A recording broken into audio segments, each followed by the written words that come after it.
Sementara Silver dari atap sangat mengagumi apa yang sedang terjadi sampai meneteskan air mata. Ia merasa jika pertarungan tadi seharusnya dicatat dalam buku catatan sejarah. Namun ada yang mengganjal bagi Silver. Sepertinya ia takkan lagi mendapatkan level adrenalin yang lebih besar lagi setelah melihat pertarungan semenakjubkan barusan.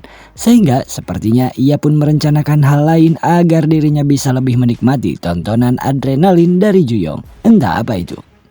Sementara di sisi lain, Juyong yang sedang menelepon bapaknya melakukan basa-basi singkat menanyakan kondisi serta ia bilang bahwa di penjaranya sangat membosankan dan terasa monoton. Namun Juyong berterima kasih berkat hadiah yang ayahnya berikan beberapa saat lalu. Juyong jadi tak bosan lagi.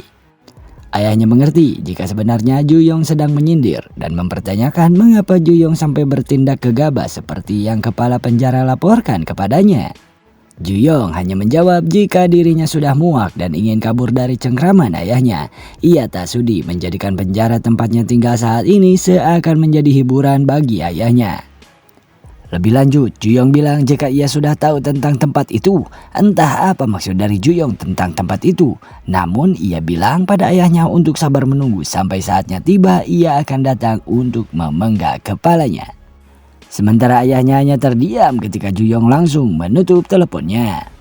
Di sisi lain, setelah beberapa saat kemudian kita akan diperlihatkan bagaimana para ketua kamar yang sedang dimarahi oleh kepala sihir akibat tak bisa mengalahkan Juyong, padahal menurutnya Juyong hanya sendirian.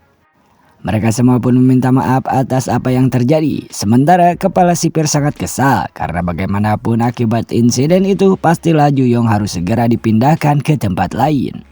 Salah satu narapidana yang mendengarnya sontak terkejut karena tak mengira Juyong akan dikirim ke tempat tersebut. Sebenarnya kepala sipir sangat khawatir karena Kang Ryong pastinya akan sangat marah saat mengetahui bahwa anaknya akan dikirim ke tempat tersebut. Namun karena kasus Juyong saat ini sudah sangat besar, kepala sipir pun mau tak mau harus mengirimkannya dan tak bisa mengelak lagi karena takut akan adanya audit dari Kemenhub. Beralih ke sisi Juyong, saat ini ia sedang menikmati hidangan mewah di kamar selnya. Bersama para teman satu selnya, mereka semua tampak senang dengan apa yang dapat Juyong lakukan di penjara tersebut. Semua orang di sana sangat menyanjung dan memuji Juyong dan bersumpah akan selalu memanggilnya Paduka mulai hari ini saking senangnya. Namun Namin langsung bilang bahwa mereka sudah tidak punya kesempatan lagi untuk menjadi anak buah kesayangan Juyong karena menurutnya satu-satunya anak emas Juyong adalah dirinya. Memang Anda adalah penyepung yang sangat handal. Selain itu Namin menjelaskan karena Juyong sebelumnya telah menumbangkan semua ketua kamar yang ada di penjara tersebut, maka sekarang bisa dibilang Juyonglah yang terkuat. Dan mereka menyimpulkan sel mereka tempat tinggal adalah sel di mana seorang raja berada. Sementara yang lain kegirangan, Giom malah melihat Juyong sedang terdiam di depan lemarinya. Giom dan Namin bertanya mengapa Juyong tidak makan juga. Juyong bilang kepada mereka agar menikmati makanan yang ada selagi ada. Juyong tidak mengerti maksudnya, namun Juyong langsung memberikan barang-barangnya seperti buku kepada Namin agar ia belajar dengan giat. Karena Juyong tahu bahwa Namin pada dasarnya adalah orang yang sangat pintar. Sementara Juyong memberikan buku catatan kosong sebagai hadiah pada Giom karena ia pun tahu Giom sering mencatat semacam diari setiap harinya. Karena merasa aneh dengan sikap Juyong, mereka merasa curiga melihat semua kejanggalan hari ini karena Juyong memesan banyak makanan enak serta memberikan nasihat. Mereka pun bertanya, apakah Juyong akan meninggalkan penjara ini? Rasa penasaran mereka pun terjawab ketika seorang petugas datang dan memanggil Juyong. Ia bilang untuk segera mengumpulkan barangnya dan segera keluar dari sel tersebut. Sementara Juyong hanya bilang jika kedepannya mereka tak akan melihat lagi di penjara ini untuk sementara waktu. Selain itu, ia masih belum menguasai penjara ini sehingga masih ada yang perlu ia lakukan sementara ini. Juyong memberitahu Namin dan Giom untuk menunggu sampai saatnya ia kembali. Sebagai kata terakhir, Juyong pamit dan bilang semoga saat mereka bertemu lagi bukanlah di penjara ini lagi. Setelah perpisahan singkat itu, Juyong pun dibawa keluar dan meninggalkan para teman satu selnya. Dan benar saja, setelah mengetahui bahwa anaknya dipindahkan di kediaman Kang Ryong, ia tampak mengamuk dan menghancurkan barang-barang yang ada. Ia merasa kesal dengan anaknya yang memberontak dan membuat kekacauan di penjara. Kang Ryong merasa jika Juyong masihlah belum matang untuk keluar dari tempat itu, karena menurutnya musuh yang berada di tempat itu sungguh lebih beracun dan berbahaya lagi. Kembali ke sisi Juyong, petugas yang mengantar Juyong pun mewanti-wanti kepadanya karena tempat yang sedang ia tuju saat ini adalah tempat yang tergolong rahasia, karena di penjara ini terdapat penjara lainnya yang disembunyikan di mata publik, yaitu penjara remaja fasilitas kedua. Diketahui bahwa Juyong mengetahui tempat ini karena sebelumnya ternyata Silver memberitahunya tentang rahasia dari penjara tersebut. Ia bilang bahwa di penjara ini terdapat penjara lain yang mana itu adalah tempat dari para pembuat onar terkenal jahat. Setelah diberitahukan hal itu, Juyong pun meminta Silver bahwa ia akan mencuri semua uang yang seharusnya diberikan kepada kepala sipir untuk membuatnya marah dan akhirnya mengirimkannya ke tempat yang Silver beritahu tadi. Kembali ke saat ini, mereka pun akhirnya sampai di lokasi fasilitas kedua penjara di mana tempat para napi yang tak terkendali berada. Sementara di tempat Hewon, ia tampak khawatir dengan keadaan tuan mudanya yaitu Juyong. Karena bagaimanapun menurutnya penjara remaja blok 2 adalah tempat yang sangat dipenuhi oleh para hiu yang siap memangsanya kapan saja. Kembali ke penjara, saat masuk, Juyong sudah disapa oleh napi gondrong yang mendekati mereka. Ia tak menyangka bahwa akan ada orang baru yang masuk ke tempat tersebut.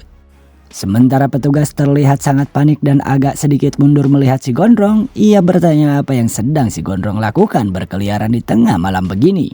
Alih-alih menjawab, si gondrong malah terus mendekat. Namun Juyong tetap berusaha santai. Ia tahu bahwa penjara ini dipenuhi oleh orang-orang yang tak terkendali dan berbahaya. Kemudian Juyong pun bilang kepada si gondrong apa ia tidak mendengar bahwa petugas bertanya kepadanya tadi. Sempat terdiam sejenak, si gondrong bukannya marah. Ia malah lewat begitu saja dan bilang bahwa sedang dalam perjalanan ke UKS karena merasa tak enak badan. Dalam perjalanan menuju selnya, Juyong memperlihatkan kondisi sekitar.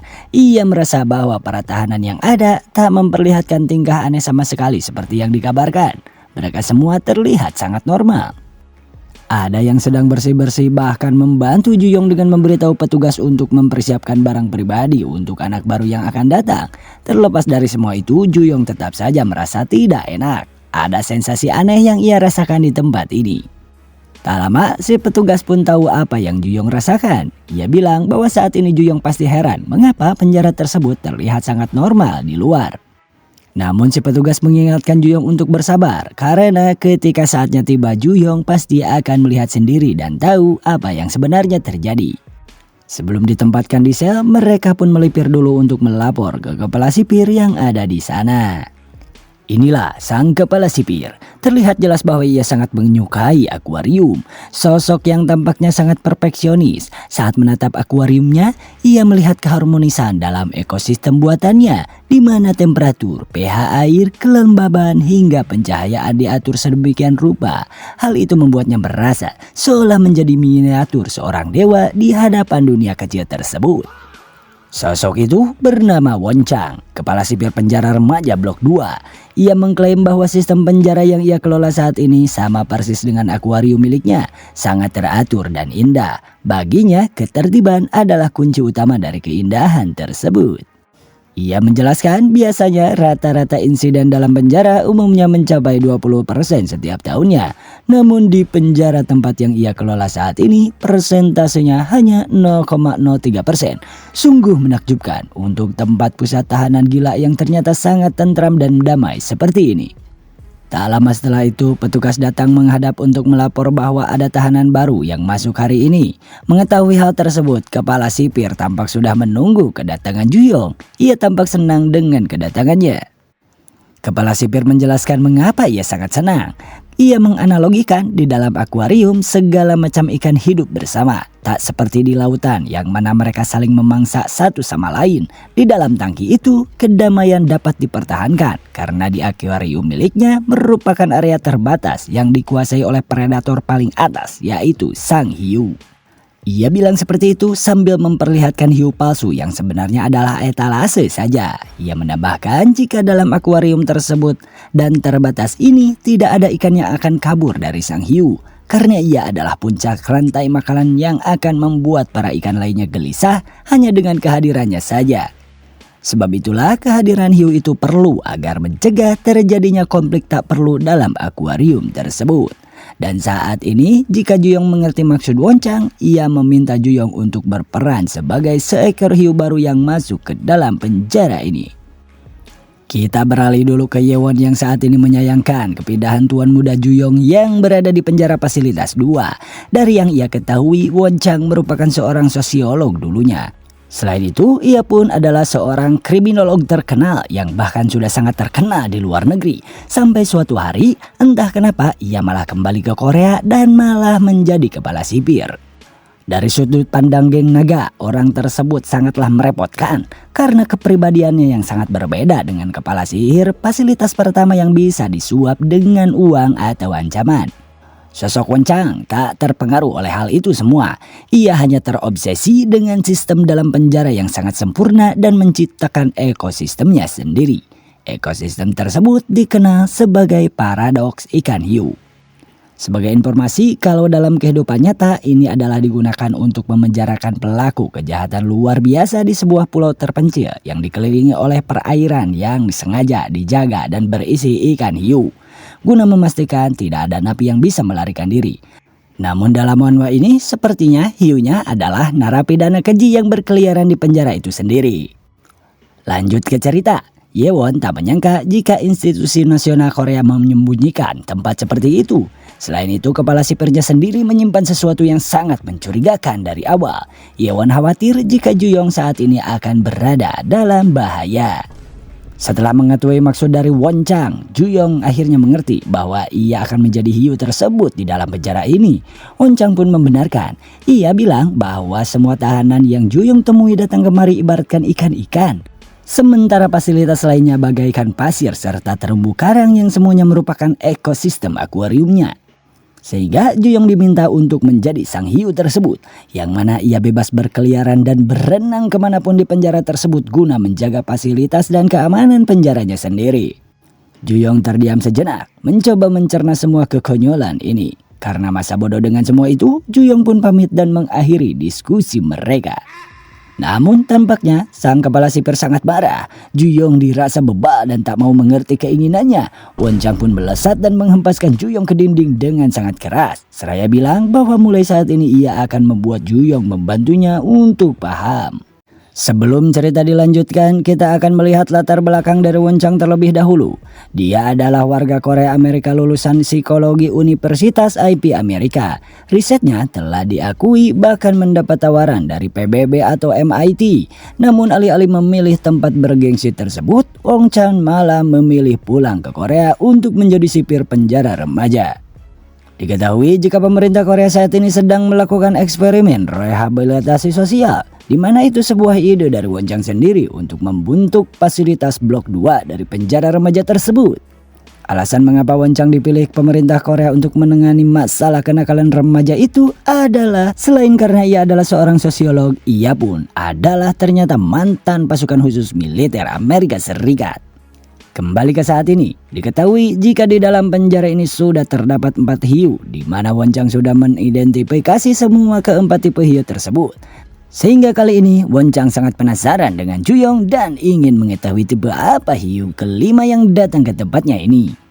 Sambil terus-menerus melancarkan serangan brutal, Juyong hanya bisa menghindari semuanya. Sampai pada satu momen, Woncang menyadari sesuatu dan langsung menghentikan serangannya.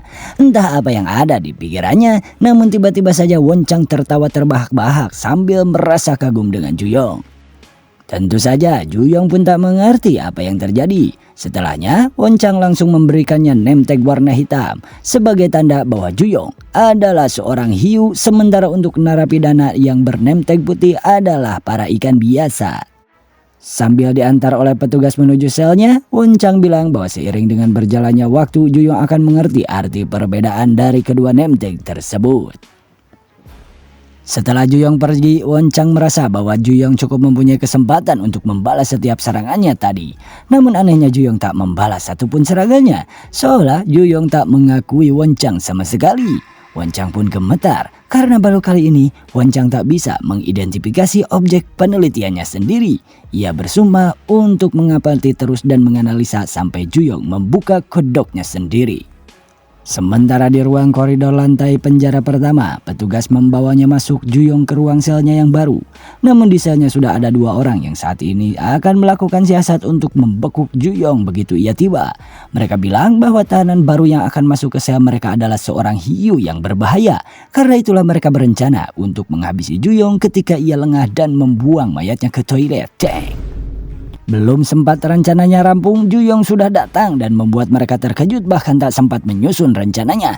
Tentu saja salah satu dari mereka langsung menjadi penyepung handal seraya bersujud kepada Juyong layaknya anjing. Inilah Tae-san. Mengetahui Tae-san berkhianat, temannya yang satu pun ikut bersujud seperti dirinya. Inilah Jung. Juyong melihat-lihat selnya, merasa bahwa tempatnya cukup nyaman. Setelah menanyakan di mana kasurnya, mereka berdua langsung mengantar Juyong dengan ramah ke kasur yang sudah mereka persiapkan. Namun ketika Juyong bertanya kapan mereka akan absen, kedua orang itu pun merasa aneh. Karena setahu mereka tidak ada yang namanya absen hadir di penjara fasilitas kedua ini. Katanya para narapidana di sana diperbolehkan bebas berkeliaran tanpa harus terikat dengan hal-hal semacam itu. Merasa aneh, Juyong pun berpikir jika penjara ini memanglah sangat janggal. Meskipun ini adalah tempat di mana para tahanan berbahaya ditempatkan, namun tempat ini dirasa cukup damai menurutnya. Ingat dengan perkataan Won-chang sebelumnya bahwa di tempat ini terdapat 4 hiu yang berkeliaran, Juyong pun jadi tak sabar dan penasaran. Sambil menunggu malam dan semuanya tidur, Juyong pun pergi diam-diam tengah malam, bermaksud untuk segera mencari tahu keberadaan para hiu tersebut. Saat akan keluar, Juyong tak menyangka bahwa pintunya akan dikunci. Karena dirasa masih banyak kejanggalan di penjara ini, Juyong pun berencana untuk mencari lebih banyak informasi mengenai rahasia dari penjara tersebut. Namun sebelum itu, ia melanjutkan tidur terlebih dahulu. Pagi harinya saat Juyong masih tidur, Jung dan Tae-san yang menyadari bahwa sang hiu masih tertidur lelap merasa bahwa mereka harus segera menghabisi Juyong. Namun sialnya saat mereka sudah bersiap akan menghabisi Juyong, mereka malah mendapati Juyong membuka matanya. Sontak mereka pun langsung berakting kembali menjadi hamba sahaya. Karena lapar, Juyong pun bertanya kepada mereka kapan pintunya akan terbuka kembali. Mendengar itu, mereka pun seakan dibuat heran karena menurut mereka dari tadi pintunya memang sudah terbuka. Yakin karena semalam pintunya terkunci, Juyong pun kemudian bilang jika saat malam ia yakin bahwa pintunya tersebut tidak bisa dibuka. Mereka menjelaskan bahwa sistem di penjara ini memang mempunyai aturan di mana kunci masing-masing sel sudah terjadwal otomatis tertutup dan terbuka di jam-jam yang sudah ditentukan. Mendengar semua itu, Juyong sudah menduga jika penjara yang ia tempati saat ini memanglah sangat unik. Sementara di penjara fasilitas 1, cerita akan beralih dulu ke napi yang pernah Juyong hajar tempo hari. Ia adalah salah satu dari pilar geng naga yang mempunyai tato di tubuhnya. Orang itu bernama Park Jong-chan bila kalian lupa. Di dalam sebuah mobil, ia sedang berbicara dengan seseorang yang sepertinya adalah atasannya. Ia langsung datang kemari setelah mengetahui bahwa Park Jong-chan telah dihajar habis-habisan oleh pemuda antah berantah yang tak dikenal. Mendengar nama Juyong, si atasan merasa tertarik dan ingin tahu informasi lebih lanjut tentangnya. Jong-chan pun memberitahu bahwa Juyong adalah seorang napi yang terus saja menantang para ketua kamar. Awalnya ia pikir jika Juyong sudah gila, namun kemudian ia merasa aneh karena ia hanya menargetkan orang-orang yang mempunyai hubungan dengan geng naga saja. Dan tiba saat pertarungan massal ketua kamar terjadi, ia mendengar percakapan yang dilakukan oleh ketua penjara. Ia mengetahui fakta bahwa Juyong tak lain adalah anak dari komandan kedua geng naga. Mendengar itu, sang atasan awalnya meragukan informasi tersebut. Namun setelah Jong-chan bersumpah bahwa apa yang dikatakannya itu benar, ia pun akhirnya percaya dan semakin penasaran ingin bertemu dengan Juyong. Diketahui bahwa orang ini adalah direktur eksekutif geng naga yang bernama Wong. Kembali ke fasilitas penjara kedua. Saat ini para napi ikan yang berkeliaran di sekitar penjara baru mengetahui wajah hiu baru yang datang ke tempat mereka. Saat ini Juyong terlihat sedang berjalan diikuti oleh Jung dan Tae-san yang berlindung di belakang Juyong. Merasa jika Juyong dari tadi belum menemukan satupun hiu, ia pun bertanya pada kedua orang itu. Mereka bilang jika para hiu ditempatkan dalam lantai yang berbeda sehingga mustahil bagi mereka untuk bertemu satu sama lain.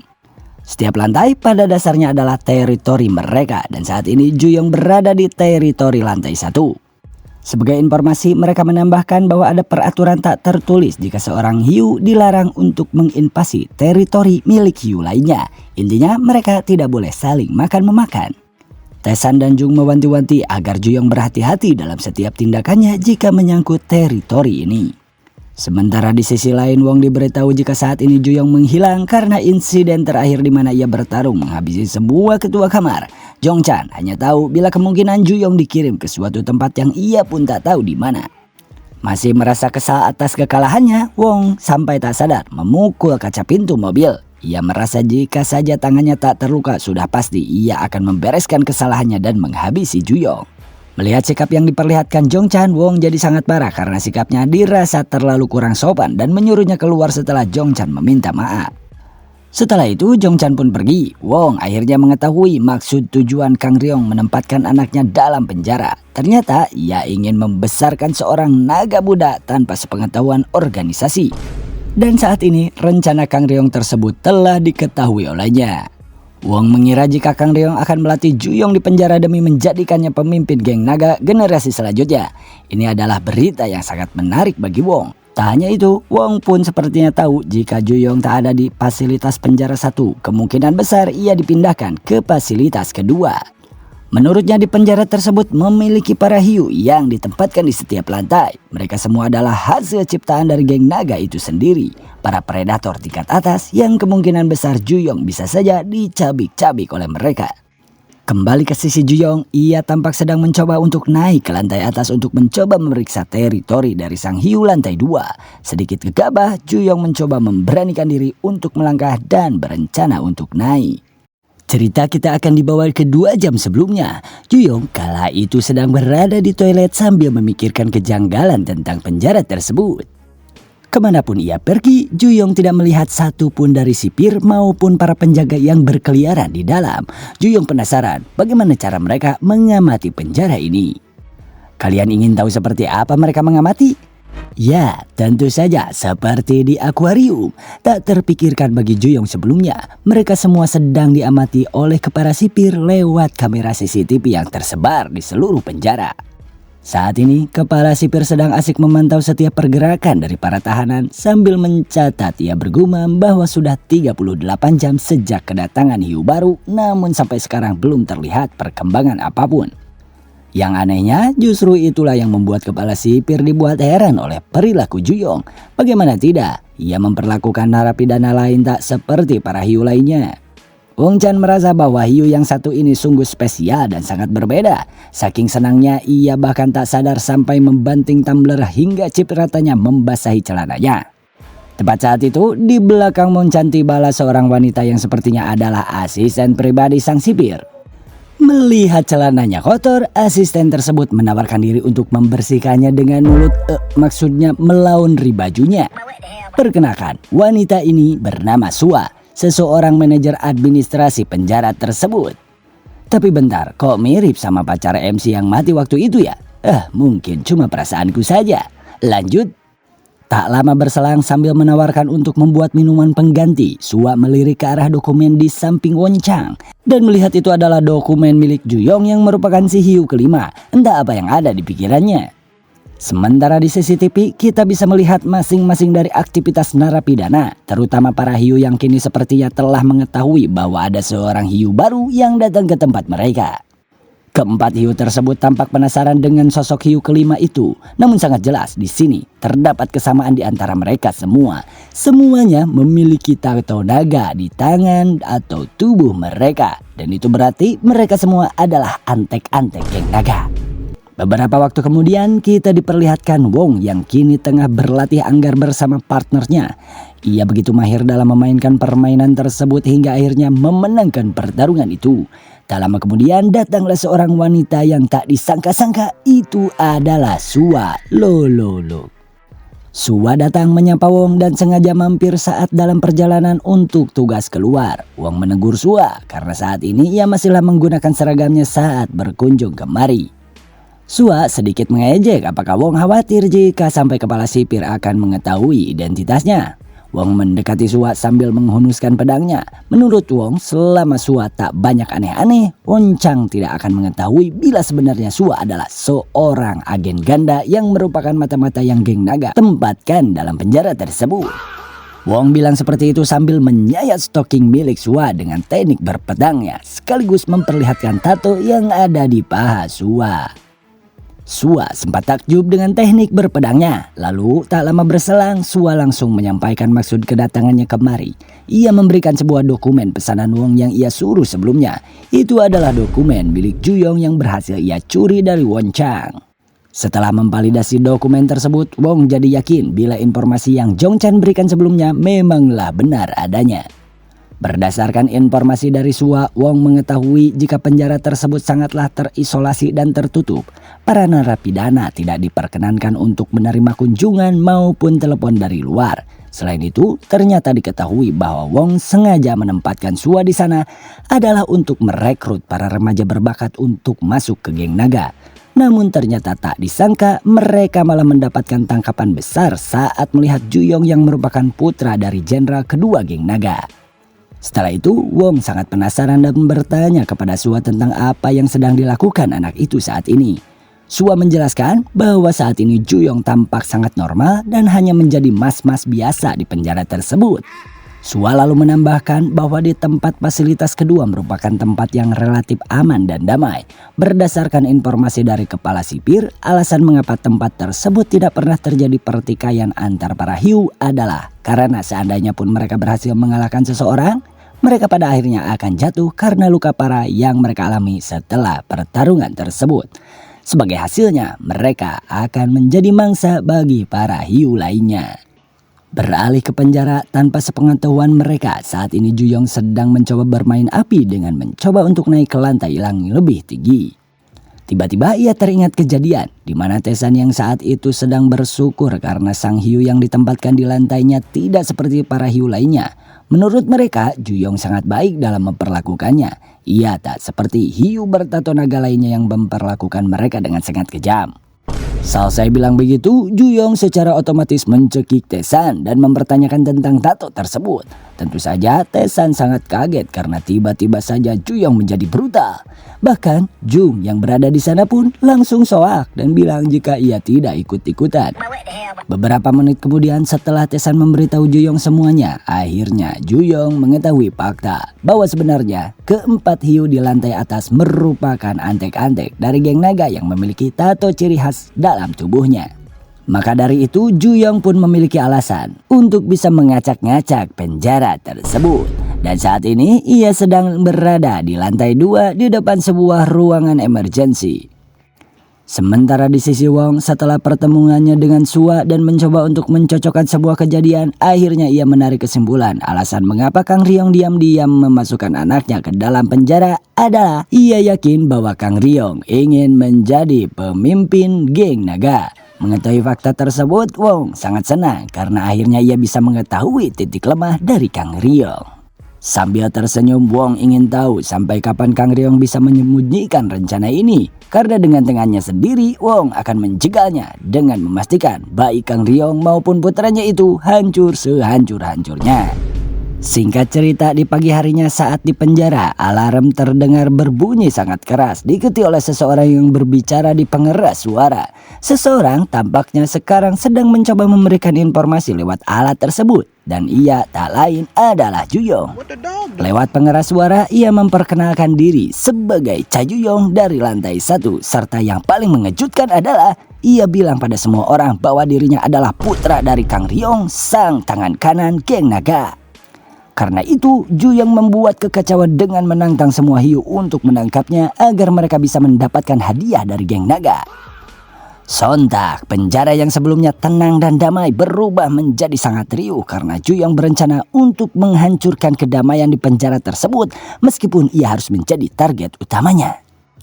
Apa itu damai? Setelah mendengar pengumuman dari Juyong tersebut, Won Chang tak menyangka Juyong akan melakukan hal segila itu. Ia sampai gemetar. Bukan karena marah, akan tetapi saking gembiranya. Ia tak menyangka ada seorang hiu yang berani memancing hiu lain untuk menggigitnya. Cara Juyong dalam mengejek hiu lainnya membuat Won Chang sangat kegirangan. Bahkan saking girangnya, Woncang sampai memasukkan kepalanya sendiri ke dalam akuarium untuk melihat miniatur hiu miliknya, sambil bilang bahwa dirinya tak menyangka setelah sekian lama penjara ini terasa monoton, akhirnya ada seseorang yang bisa mengguncang sistem yang telah lama ia susun dengan rapi.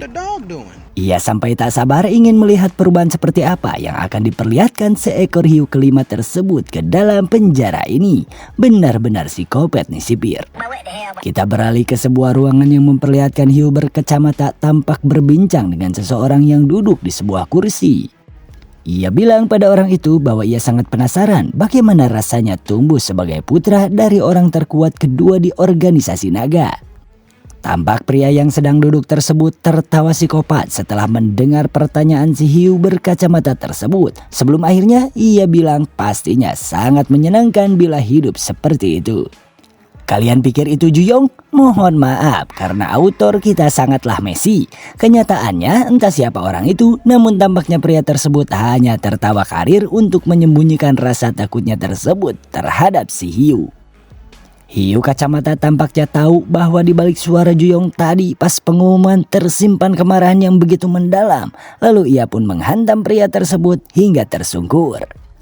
Melihat pria itu terjatuh, si hiu berkacamata pun meminta maaf sambil tersenyum lalu meminta pria tersebut untuk duduk kembali ke kursi tersebut. Inilah Jerim yang merupakan seorang hiu penguasa lantai 2. Sementara di sisi lain Wong tampaknya sedang menunggu seseorang di warung pecel lele Mang Ujang. Dengan mobil mewah yang telah terparkir di depan warung, tampaknya seseorang telah datang dan itu adalah Kang Ryong. Wong pun langsung menuangkan soju sebagai bentuk penghormatan. Mereka lalu mengawali perbincangan dengan membahas bahwa sudah lama mereka tak melakukan minum bersama seperti ini sejak mereka masih menjadi rookie di geng. Menanggapi itu, Wong bahkan sampai saat ini pun tak menyangka bahwa Kang Ryong sampai bisa menjadi orang nomor 2 di dalam geng. Namun saat Wong bilang bahwa lebih tepatnya Kang Ryong adalah orang yang hanya bisa menjadi tangan kanan bos besar saja dan tak bisa naik lagi, dari sanalah Kang Ryong langsung terdiam. Ia mencoba memahami maksud arah pertanyaan dari Wong tersebut. Tiba-tiba di tengah perbincangan Wong menyinggung soal Juyong yang merupakan anak Kang Ryong yang saat ini sudah menginjak remaja dan menyarankan Kang Ryong untuk setidaknya memikirkan masa depan anak tersebut. Dari sanalah Kang Ryong tahu maksud arah pembicaraan ini. Ia kesal dengan basa-basi Wong. Kang Ryong pun langsung ke intinya dan memastikan apakah Wong sudah tahu semuanya bahwa anaknya saat ini sedang berada di penjara remaja. Kang Ryong mencoba memprovokasi Wong dengan menuangkan soju sampai tumpeh-tumpeh. Namun Wong tak bergeming, seakan tak takut oleh gertakan Kang Ryong. Wong bilang jika ia sudah tahu semuanya. Wong menambahkan, dari dulu sampai sekarang geng naga sampai menjadi sebuah perusahaan besar sekalipun, bos besar mereka tidak pernah sedikit pun merubah pola pemilihan dalam penerusnya, kecuali dipilih sebagai orang yang paling terkuat di antara mereka. Namun Wong melanjutkan bahwa ia sudah tahu motif di balik Kang Ryong memasukkan anaknya ke penjara, yaitu untuk menjadikannya kuat dan mensukseskan anaknya menjadi penerus selanjutnya geng naga. Dikarenakan Kang Ryong sendiri sudah tak ada harapan untuk memimpikan hal tersebut. Dan fakta bahwa Juyong dikirim ke penjara adalah selain untuk menjadikannya kuat, itu juga untuk menyembunyikan anaknya dari mata-mata geng naga agar rencananya tidak terbongkar. Setelah mendengar semua analisa dari Wong tersebut, Kang Ryong terdiam sejenak. Dikira akan takut, ternyata Kang Ryong menantang balik dan bilang memangnya apa yang akan Wong lakukan jika memang Kang Ryong melakukannya.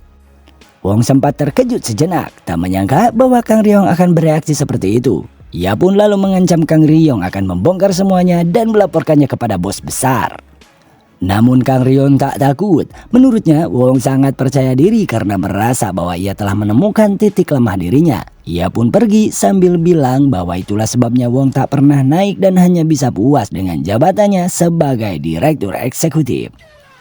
Merasa kesal karena diprovokasi balik, Wong tak ingin kalah dengan bilang ketika Kang Ryong hendak pergi. Jika ia pun tahu saat ini, Juyong telah dipindahkan ke penjara fasilitas 2 dan pastinya para hiu di sana tak mungkin akan membiarkan anaknya hidup begitu saja.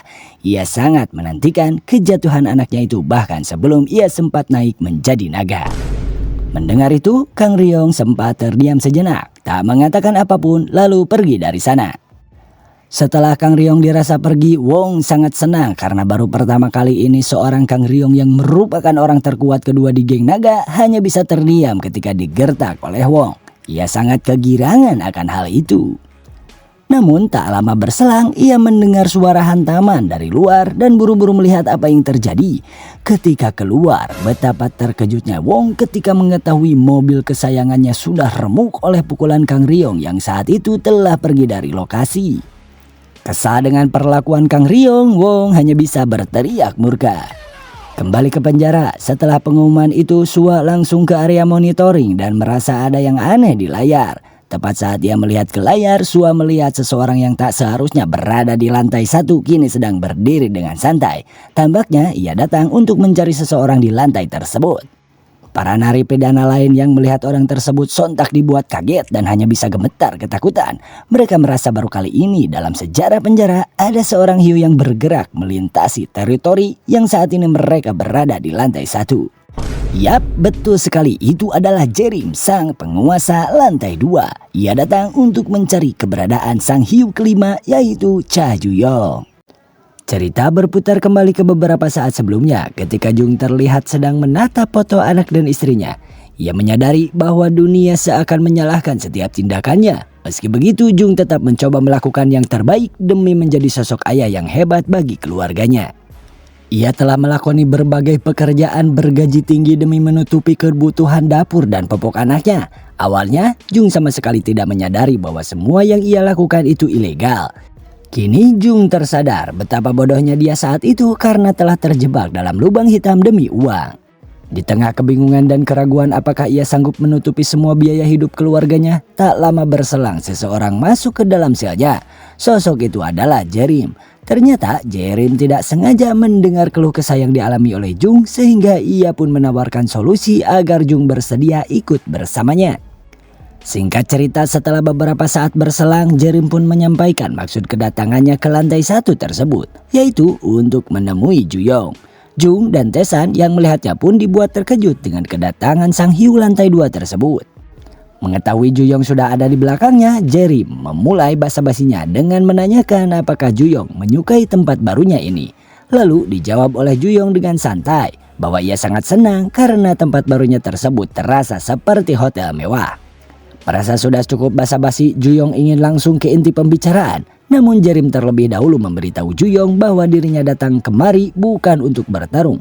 Terlebih lagi, ia mengakui bahwa ia membenci pertarungan karena menurutnya hal itu hanya akan membuat manusia bersedih. Sementara itu, Jung dan Taesan yang menyaksikan aura kental pertikaian di antara para hiu tersebut tak bisa duduk dengan tenang. Juyong lanjut bertanya, kalau begitu mengapa hiu lantai 2 jauh-jauh datang kemari menemuinya? Jerim bilang bahwa suara dari speaker yang dibuat Juyong tadi terdengar sangat beraura negatif. Ia ingin tahu mengapa seorang anak dari orang terkuat kedua geng naga terdengar sangat sedih dalam nada bicaranya tadi. Taesan dan Jung yang mendengar percakapan mereka merasa bahwa suasana pembicaraan menjadi semakin aneh. Sempat terdiam sejenak sebelum akhirnya menjawab. Juyong mempertanyakan untuk apa Jerim jauh-jauh datang kemari hanya untuk menanyakan hal konyol semacam itu, sambil menyanyikan itu dengan kemarahan yang meluap. Namun itu tak berlangsung lama karena saat itu Juyong melihat aura orang yang berada di hadapannya berubah menjadi sangat mengerikan. Seakan baru pertama kalinya Juyong menyaksikan hal tersebut. Sebelum kemudian Jerim berkata bahwa ia meminta maaf jika pertanyaan tadi membuat Juyong kesal. Namun Jerim bilang ia datang kemari hanya bermaksud untuk mengundangnya datang ke lantai 2. Jerim bilang ia mengundangnya ke lantai 2 agar mereka bisa duduk bersama. Entah apa maksudnya. Namun sepertinya Jung yang mendengar dari sisi lain mengetahui sesuatu dari pernyataan Jerim tersebut. Tak lama setelah itu, Jerim pun pamit dan bilang bahwa ia akan menunggu kedatangan Juyong di lantai 2. Selang beberapa saat, Jung masih berada di dalam selimutnya karena merasa ketakutan atas peristiwa tadi. Bahkan ia sampai bilang bahwa dirinya jauh lebih baik menjadi karbon dioksida saja lalu menghilang. Sementara Taesan yang telah memeriksa keadaan melapor bahwa Jerim saat ini sudah pergi. Bukannya mendengarkan, Juyong masih memikirkan apa yang terjadi sesaat sebelumnya. Ada perasaan aneh yang timbul di hatinya saat ia menyentuh Jerim tadi. Ia merasa bahwa Jerim sangat berbeda dengan musuh-musuh yang pernah dilawannya sebelumnya. Tak lama ia pun teringat tentang undangan Jerim untuk datang ke lantai 2. Sempat berpikir sejenak, Juyong memutuskan untuk memastikan sesuatu terlebih dahulu pada Jung dan Jaesan. Juyong sangat penasaran tentang kursi yang sebelumnya diutarakan oleh Jerim. Sebenarnya apa itu? Taesan yang mendengarkannya sempat agak kesulitan untuk menjelaskan hal tersebut. Namun akhirnya ia bilang bahwa kursi tersebut dikenal sebagai kursi kebahagiaan. Belum sempat menyelesaikan kalimatnya, Jung sambil bergetar menambahkan bahwa kursi tersebut dapat membuat semua orang yang duduk di sana secara tidak terkendali tertawa bahagia. Dan itu merupakan hal yang paling ditakuti oleh para penghuni lantai 2. Sementara di sisi lain, di ruang monitoring tampak kepala sipir Woncang sedang mencatat sesuatu sambil mengamati perkembangan yang ada. Ia tahu bahwa setelah Juyong memprovokasi semua hiu, tampaknya hiu lantai 2 lah yang terlebih dahulu datang ke lantai pertama untuk menemuinya. Jerim dikenal sebagai hiu yang paling agresif, namun Woncang masih tak menyangka bahwa setelah pertemuan mereka berdua ternyata tidak ada pertikaian besar yang terjadi. Tak disangka dari belakang tampaknya Sua sudah dari tadi mendengarkan gumaman sang kepala sipir. Ia tak menyangka bahwa sang kepala sipir justru mengharapkan pertikaian besar terjadi di antara kedua belah pihak tersebut. Namun Woncang berdalih bahwa ini hanyalah bagian dari penelitiannya. Sambil menawarkan untuk membuatkan jus, Sua mencoba melihat ke layar monitor dan mendapati informasi bahwa Juyong mencoba memprovokasi seluruh hiu. Menurutnya, hal itu sama saja dengan bunuh diri. Sua pesimis bahwa Juyong akan hancur. Namun ia merasa mungkin memang lebih baik jika berjalan seperti itu. Sejenak kita beralih ke sisi gerbang penjara. Saat ini tampak anak dan istri Jung tengah datang berkunjung. Namun petugas menghadang mereka dengan alasan penjara tersebut tidak bisa menerima kunjungan dalam bentuk apapun. Sang istri tampak kecewa karena ia hanya ingin anaknya dipertemukan dengan sang ayah. Sambil mencoba menenangkan bayi yang menangis itu, sang ibu mencoba menghiburnya dan berkata kepada petugas bahwa ia akan kembali lain waktu. Sementara di sisi lain kita diperlihatkan Jung yang sepertinya sedang kehilangan kendali sambil menatap foto anak dan istrinya. Ia duduk di kursi kebahagiaan. Ia terlihat aneh sambil berkata bahwa ia sangat bahagia dengan keberadaan putri kesayangannya itu. Di sampingnya, Jerim memuji Jung karena akhirnya ia sudah tidak lagi bersedih dan kini telah menjadi bahagia. Kiranya memang begitulah Jerim. Ia tak suka melihat orang yang bersedih dan berusaha mengobati mereka semua dengan kursi tersebut agar mereka berubah menjadi bahagia. Sesaat setelah Jung berhasil diubah menjadi bahagia dan dibawa untuk diamankan, Jerim kemudian berpaling kepada para penghuni lantai 2 yang masih didera kesedihan. Ia pun bertanya siapa lagi di antara mereka yang ingin mendapatkan kebahagiaan selanjutnya. Namun sepertinya tidak ada yang berani untuk melangkah maju. Sebelum akhirnya tak disangka ada seseorang yang dengan santai berjalan menuju kursi itu dan duduk di sana. Uniknya, Jerim pun tak bisa menyembunyikan keterkejutannya. Sementara orang itu dengan santai berkata, "Jadi ini kursi kebahagiaan itu." Ia pun penasaran dan ingin mencobanya. Apakah benar kursi ini bisa membuatnya menjadi bahagia? Sambil menawarkan dirinya sendiri untuk mencoba kursi kebahagiaan itu. Orang itu tak lain adalah Cha Juyong. Kembali ke saat Jung yang kini tengah direhabilitasi menggunakan kursi bahagia oleh Jerim. Entah sudah berapa lama ia dijemur matahari ketika berada di kursi tersebut. Ia merasakan jika saat ini bibirnya terasa sangat kering dan kulitnya serasa terbakar. Sebelum kemudian Jerim bertanya apakah saat ini Jung sudah mulai memahami apa arti dari kebahagiaan yang ia maksud. Jung paham setelah melalui semua ini, ia tak menyangka ada orang yang tega melakukan hal segila ini hanya karena mendengar orang lain terdengar bersedih saat menghela napas lalu menyuruhnya duduk di kursi tersebut tanpa memberikannya makan maupun minum selama setengah hari. Jung juga tahu betul selama ia tak menunjukkan kebahagiaan, Jerim tak akan pernah membiarkannya pergi. Maka secara terpaksa ia pun berpura-pura mengaku sudah mengerti arti dari kebahagiaan sambil memaksakan sebuah senyuman di wajahnya. Sayangnya Jerim tak semudah itu untuk diperdaya. Melihat senyuman palsu yang dipaksakan Jung, ia malah memperpanjang durasi rehabilitasinya. Ia akan dengan sabar menunggu sampai Jung benar-benar merasakan kebahagiaan yang sesungguhnya. Waktu terus berlalu, satu persatu tumpukan buku berhasil Jerim rampungkan. Tak lama ia pun bangkit memeriksa keadaan Jung dan menemukan bahwa Jung kini sudah benar-benar tak waras. Menyebut dirinya sangat bahagia sambil menggenggam erat potret istri dan anaknya. Jung bergumam tak karuan sampai akhirnya ia pun tergeletak di lantai karena kelelahan dan dehidrasi. Sementara di ruang pengawas, sang pengawas tengah memantau situasi lantai 2 yang masih terbilang stabil. Sambil mencatat, ia tak bisa menyembunyikan rasa takjubnya. Lantai 2 tampak seperti lantai penuh kebahagiaan, meski kebahagiaan itu terasa sangat tidak natural. Senyuman para narapidana semuanya terlihat dipaksakan. Semua itu adalah buah dari kursi kebahagiaan milik Jerim. Di balik penampilannya yang sangat jinak, Jerim dengan caranya sendiri mengisolasi siapa saja yang ia anggap tidak bahagia, lalu merehabilitasi mereka di kursi itu sampai mereka benar-benar bahagia. Tentu saja menurut standar Jerim sendiri. Rasa penasaran Woncang semakin membesar. Ia ingin memahami apa sebenarnya motif yang menggerakkan Jerim untuk melakukan semua itu, dan seperti apa wajah asli dari sosok tersebut.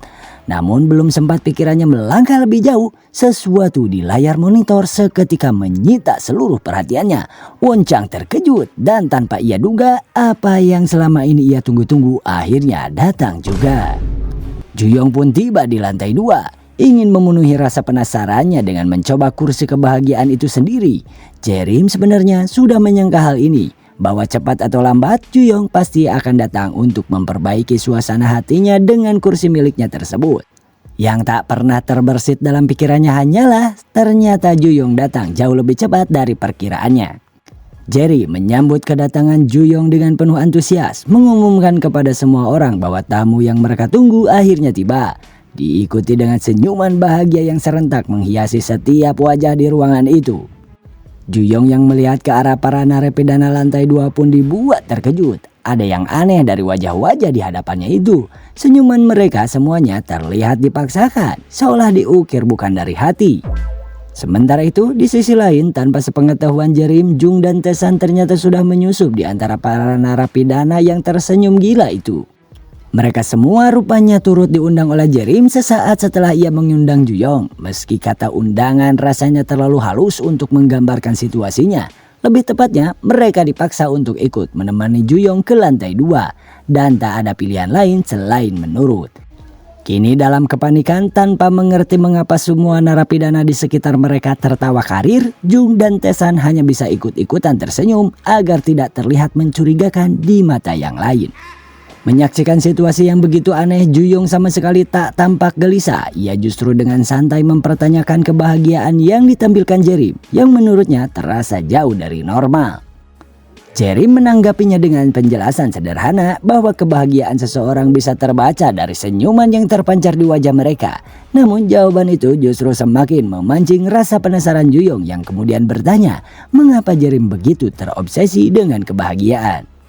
Mendengar pernyataan itu, pikiran Jerim melayang jauh ke belakang, mengingat awal mula bagaimana kursi kebahagiaan itu tercipta. Dalam sebuah ruangan yang suram, ia terlihat duduk dalam kesedihan yang dalam, dikelilingi oleh puing-puing boneka yang telah dia hancurkan.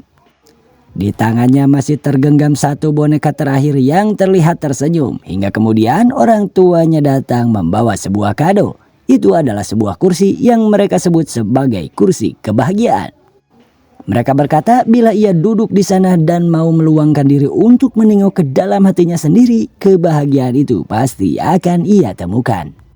Melalui kilas balik itu, Jerim akhirnya menjawab pertanyaan Juyong. Alasan dibalik obsesinya terhadap kebahagiaan sederhana saja, karena menurutnya memang begitulah seharusnya manusia. Mereka terlahir karena kebahagiaan dan hidup untuk terus mengejarnya. Jerim mengaku awalnya ia pun tak memahami semua itu. Ia tak tahu apa-apa soal kebahagiaan, sebab dulu masa kecilnya pun sama kelamnya dengan apa yang pernah Juyong alami. Juyong tak terima begitu saja, merasa Jerim terlalu sok tahu. Ia pun menyangga hal tersebut. Namun Jerim tetap bersikukuh karena ia tahu baginya ia bisa melihat dengan jelas bahwa saat ini ada beban yang begitu besar tersimpan di dalam hati Juyong. Sementara itu Jung dan Tesan yang sendari tadi menyaksikan percakapan filsuf tersebut mulai merasa tidak nyaman, bingung dan tak bisa berbuat apa-apa. Mereka hanya bisa terus menonton. Jerry pun membuka sesi kursi kebahagiaannya dengan beberapa pertanyaan.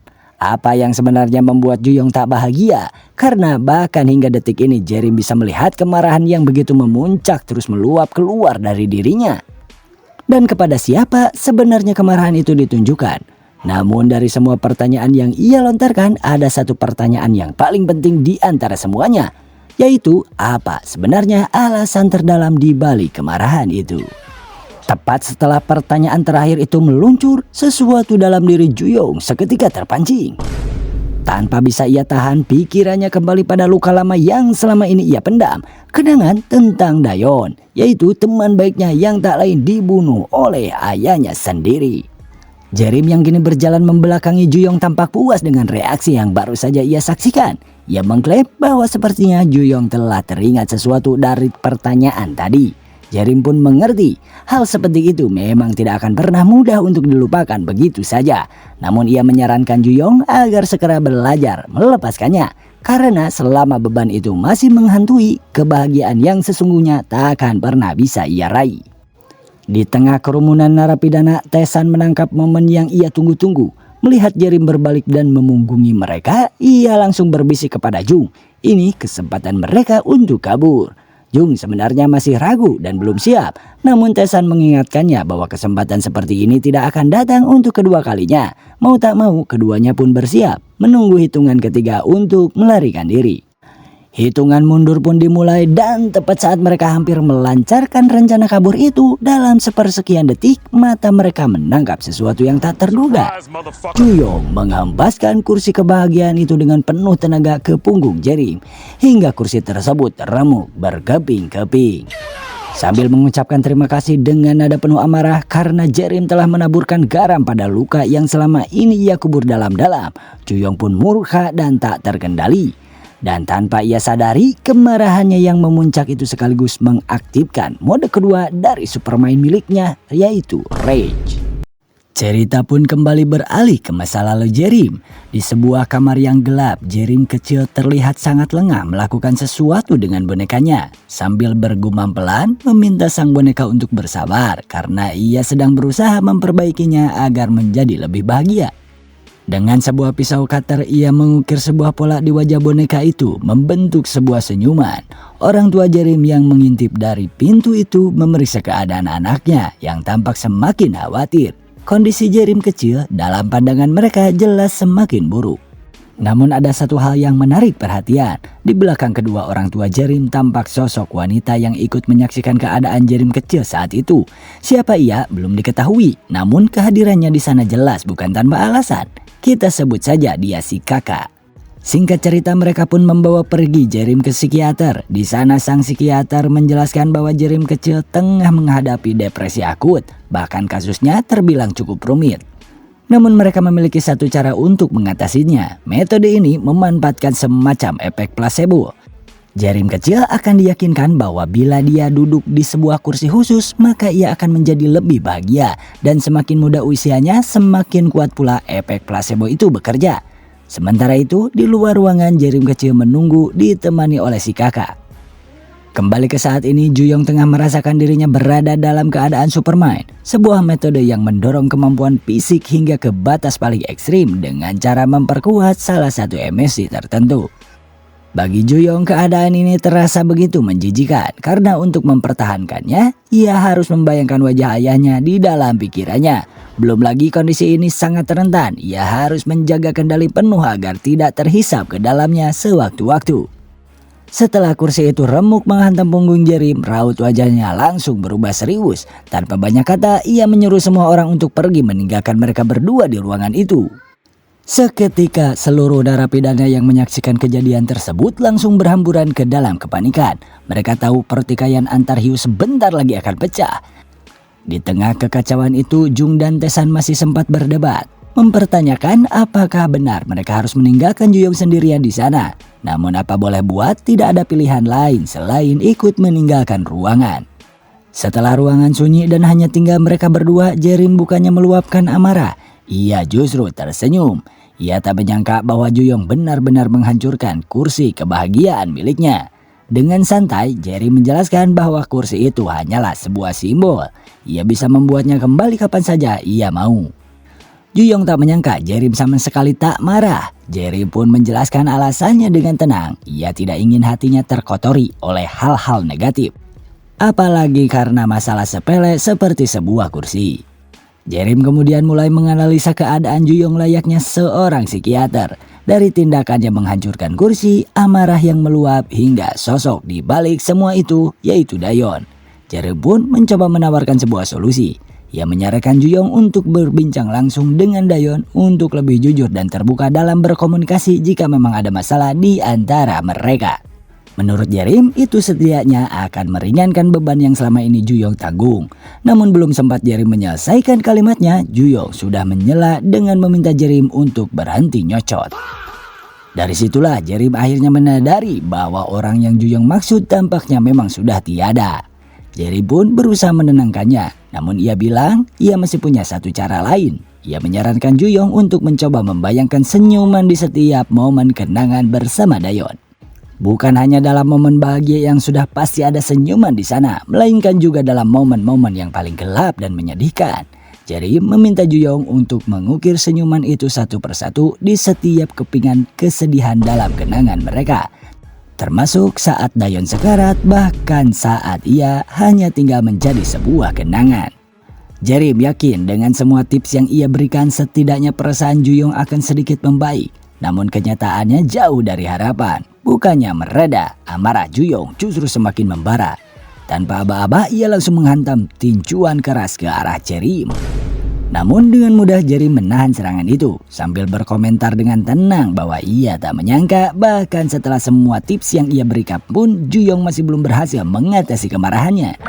Sesaat setelah mengatakan itu tiba-tiba tangannya terkirir tak bisa menahan kekuatan Juyong yang saat itu sedang melakukan kuda-kuda untuk bersiap menghantam kembali Jerry dengan tendangan yang sangat kuat. Tendangan itu pun dilesatkan dengan kuat hingga Jerry tak sempat bereaksi dan meluncur dengan keras ke belakang hingga menghantam dinding penjara begitu keras. Juyong menyuruh Jerry untuk menutup mulut. Di sisi lain Jerry yang terjatuh dengan santai membetulkan sendi bahunya yang terkilir seolah tanpa beban. Dari sana ia mulai mengerti mengapa Juyong datang ke lantai 2. Menurutnya, Juyong yang datang kemari hanya untuk mengobrak-abrik segalanya tanpa alasan yang jelas pada akhirnya hanya akan menghancurkan kebahagiaannya sendiri. Namun Juyong tak membiarkannya selesai bicara, ia langsung menyela dan menyebut Jerry sangat munafik. Bagaimana bisa Jerry terus-terusan bicara soal kebahagiaan sementara dirinya sendiri sama sekali tidak terlihat bahagia. Sambil menarik kerah Jerry dan bersiap untuk kembali memukulnya, Juyong pun melontarkan pertanyaan yang lebih mendalam. Apakah Jerry benar-benar tahu apa arti kebahagiaan yang sesungguhnya itu? Mendengar pertanyaan itu dari Juyong, Jerry sontak terkejut. Tanpa ia sadari, pikirannya terbawa kembali ke kenangan masa lalu. Jerry kecil yang duduk di kursi kebahagiaan ditemani sang kakak di sisinya. Saat itu Jerry kecil bertanya dengan penuh rasa ingin tahu, apa artinya kebahagiaan? Sang kakak sempat berpikir sejenak sebelum menjawab. Kebahagiaan katanya mungkin adalah sebuah senyuman. Kembali ke saat ini, setelah kenangan itu melintas, Jerry tanpa kebingungan. Ia terus bergumam kata kebahagiaan berulang kali seolah kata itu tiba-tiba asing di benaknya sendiri. Seolah ia pun untuk pertama kalinya mencoba untuk mengingat kembali apa sesungguhnya arti dari kata yang selama ini ia perjuangkan. Namun tepat saat Juyong sudah bersiap untuk menghantam Jerry, sesuatu yang tak terduga terjadi. Kepalanya tiba-tiba terasa sangat pusing begitu hebat hingga tubuhnya tersungkur dengan sendirinya. Serangan yang sudah ia persiapkan itu pun gagal terlaksana begitu saja. Ternyata Jung dan Taesan tidak benar-benar pergi. Keduanya masih mengintip dari pinggiran, tak sanggup meninggalkan Juyong begitu saja. Melihat Juyong yang tersungkur di lantai sambil menahan rasa sakit di kepalanya, Jung tiba-tiba teringat bahwa Juyong memang kerap mengalami hal serupa sebelumnya. Taesan yang mendengar penjelasan itu langsung merasa tidak tenang. Ini adalah momen yang paling tidak menguntungkan, mengingat Juyong saat ini sedang berada dalam pertarungan yang sangat penting. Akhirnya terjawab sudah. Sakit kepala yang tiba-tiba menyerang Juyong ternyata merupakan sebuah efek samping dari pertarungan sebelumnya melawan para ketua kamar di lapangan tempo hari. Sebelumnya Juyong telah memaksakan dirinya untuk berada dalam kondisi Supermind dan kini tubuhnya mulai menanggung beban dari keputusan tersebut. Bagaikan sebuah danau yang bergejolak menyedot dirinya perlahan ke dasar, Juyong merasakan kondisinya saat ini sudah sampai di ujung tanduk, seolah ia akan tenggelam kapan saja. Jerry menjawab dengan tenang, ia sangat tahu apa arti kebahagiaan. Buktinya cukup lihat ekspresi Juyong saat ini. Tidak ada sedikit pun kebahagiaan di sana. Yang terlihat hanyalah kegelapan dan energi negatif yang begitu kental. Tak menyia-nyiakan kesempatan itu, Jerry langsung menghantam Juyong dengan tendangan keras hingga terpental. Jerry menatapnya dan berkata saat ini ia ingin sekali mengukir senyuman di wajah Juyong yang baginya terlihat sangat tidak bahagia itu. Dugaan itu meleset. Juyong yang dikira tumbang tiba-tiba meraih bongkahan kayu tajam di lantai dengan cepat menyayat ujung bibir Jerry, membentuk luka yang menyerupai senyuman. Sambil mengejek, Juyong memerintahkan Jerry untuk tersenyum, karena saat ini ia tak melihat senyuman itu lagi di wajahnya. Sementara itu, Jung dan Taesan yang menyaksikan semuanya dari pinggiran hampir saja jantung mereka copot. Mereka sudah pasrah mengira Juyong benar-benar akan berakhir di sana. Namun tak disangka Juyong masih bisa bangkit dan melawan. Tiba-tiba saat sedang mengintip datanglah Sua yang memergoki mereka. Ia ikut bergabung sambil minum kopi seolah sedang menonton YouTube. Taesan yang terkejut diberitahu oleh Jung bahwa wanita tersebut adalah asisten dari kepala sipir. Sua yang menyaksikan kondisi kritis Juyong akibat efek samping Supermind tampaknya sudah mengetahui bahwa Juyong bertindak terlalu gegabah. Bagaimanapun saat ini ia sedang berhadapan dengan seorang hiu. Meski Juyong adalah keturunan langsung dari Kang Ryong, namun melihat tindakannya seperti ini bagi Sua, Juyong masih terlalu kekanak-kanakan untuk disebut sebagai penerus yang layak. Kembali ke pertarungan, melihat darah yang menetes perlahan dari luka sayatan di pipinya, amarah Jerry pun akhirnya tersulut. Ia memang sejak awal tak menyukai pertarungan. Baginya itu adalah perbuatan yang tercela dan hanya mendatangkan kesedihan. Namun demi tujuannya, ia menyadari bahwa saat ini ia tak punya pilihan lain selain bertarung. Jerry pun menjelaskan tujuannya kepada Juyong. Ia bilang bahwa geng naga yang selama ini ia ikuti pun tak luput dari kegelapan. Organisasi itu jauh dari kata bahagia. Segala macam kejahatan merajalela di dalamnya, dipenuhi oleh orang-orang yang tak pernah benar-benar merasakan kebahagiaan. Dan karena itulah Jerry bertekad, ia akan membuat mereka semua menjadi bahagia satu persatu. Setelah berkata demikian, Jerry tiba-tiba melesat dan menghantamkan tinjuannya untuk pertama kalinya, membuat Juyong terpental jauh. Di tengah rasa sakit yang menghantam, Juyong masih sempat berkata bahwa apapun alasan yang Jerry miliki, apa yang ia lakukan tetaplah sebuah perbuatan kriminal. Namun Jerry tak peduli. Tepat saat Juyong mencoba melancarkan serangan balasan, Jerry kembali menghantamnya tanpa ampun.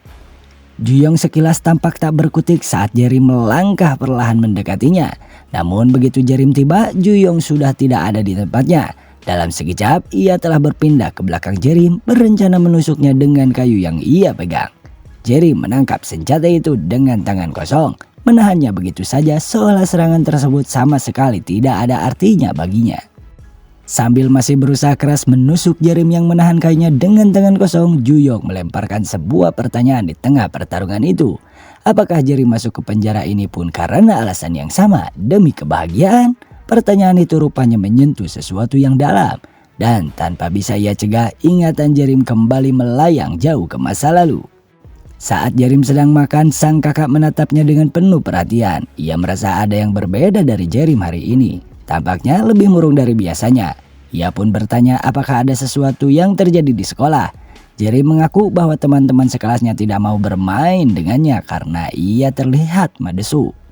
Ia dikucilkan karena mereka merasa bergaul dengannya hanya akan membuat mereka tertular aura negatif. Dengan polos, Jerry bertanya apakah orang yang tampak tidak bahagia memang tidak bisa mendapatkan teman.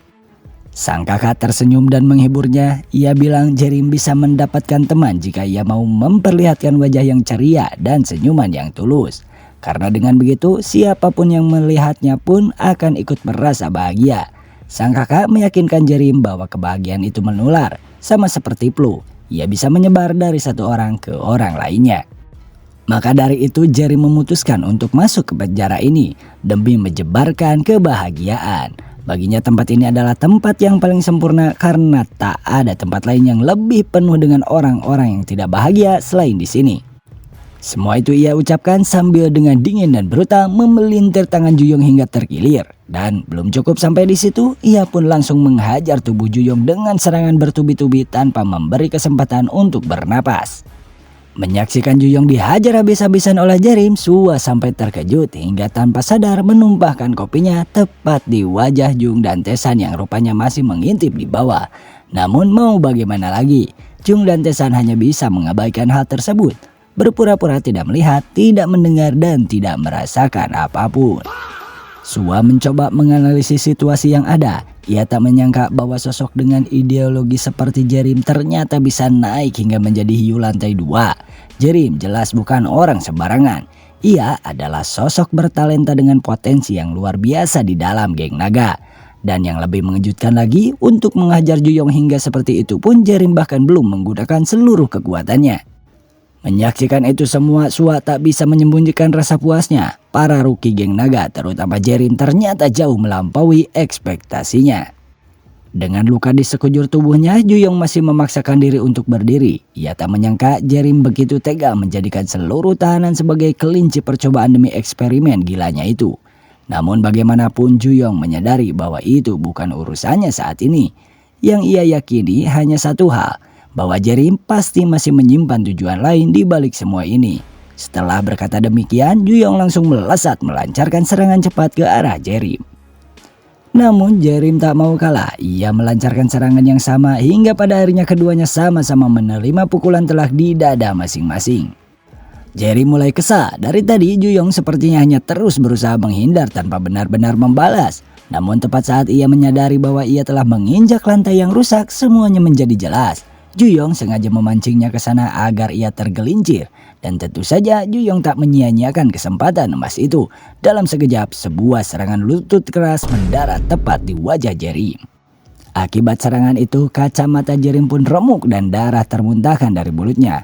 Di tengah kondisi itu Juyong berkata bahwa ia tahu betul semua yang dilakukan Jerim selama ini bukanlah semata-mata untuk kemanusiaan, melainkan pada dasarnya untuk menyembunyikan dirinya sendiri. Pernyataan itu memantik sebuah kilasan dalam bedak Jerim. Jerim kecil yang bertindak kegirangan melaporkan kepada sang kakak bahwa ia telah mengikuti sarannya, yaitu untuk tersenyum di sekolah. Dan hasilnya ia kini berhasil mendapatkan seorang teman.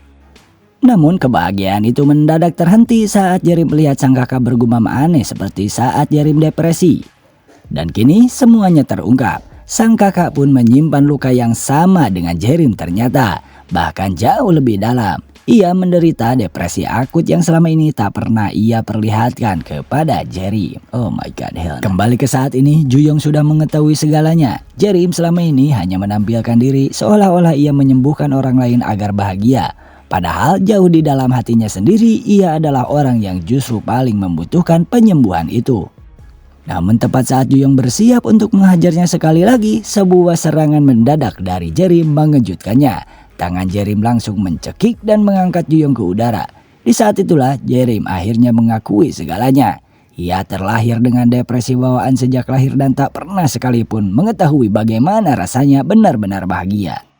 Kehadirannya di dunia ini menurutnya memang hanya untuk kesedihan. Dan disinilah segalanya semakin menarik. Karena ternyata Jerim pun akhirnya mengaktifkan Supermind miliknya, yaitu Misery.